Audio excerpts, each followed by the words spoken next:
دا یو معمولی مجازي سترګۍ نه ده. دا ویسو دی.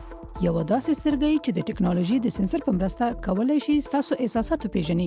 د دې وړانګه لرونکي کمرې د یو کس سترګې، وروځې، د ژامې هډوکي او خوله څاري چې بیا کمپیوټري شکل مو ورسره سم غبرګون ښیي. تاسو کولای شئ په لوبه کې د خپل خوښې کاریکټر شئ او له هر ځای چې وغواړئ لوبه وکړئ. دغه شرکت وایي تمه لري چې لومړنۍ سترګۍ به د روان کال په دسمبر میاشت کې بازار ته راوباسي. دا خولۍ او نکتای لرونکی ماشین جک روباټ نومیږي. له وړاندې پکې هیڅ ډول کوم پروګرام نه دی اچول شوی او خلکو ته په کتلو ترې زده کړه کوي او هماغه ډول په لارو او کوڅو ګرځي. د سټانفورډ پوهنتون مفکوره داسې وه چې یو الګوریتم جوړ کړي چې هر روباټ یې د نړۍ په ګوټ ګوټ کې د دودیز قانون سره سم وکارولی شي. په دې وروستیو کې څو تنه پیشوګانې او سپیان هغه وخت وږي پاتې شول چې د ډوډۍ ورکولو یو ماشین یې کار پرېښود.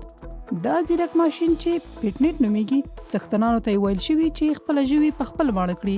دغه ماشین کولی شي د ژوو د خوراک وختونه د یو هوښیار موبایل د پروګرام له مخې کنټرول کړي.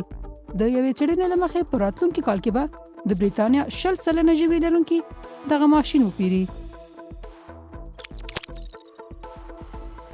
دا انځورونه لکه د هری پاټر جادویي فلم په څیر ښکاري چې پکې زرګونه غوټې د هوا له لارې د خلکو کورونو ته د ډرون له لارې لیږدول کیږي او ښایي په بریتانیا کې د ډرون الوتکو د سودا لیږدولو کار په حقیقت بدل شي.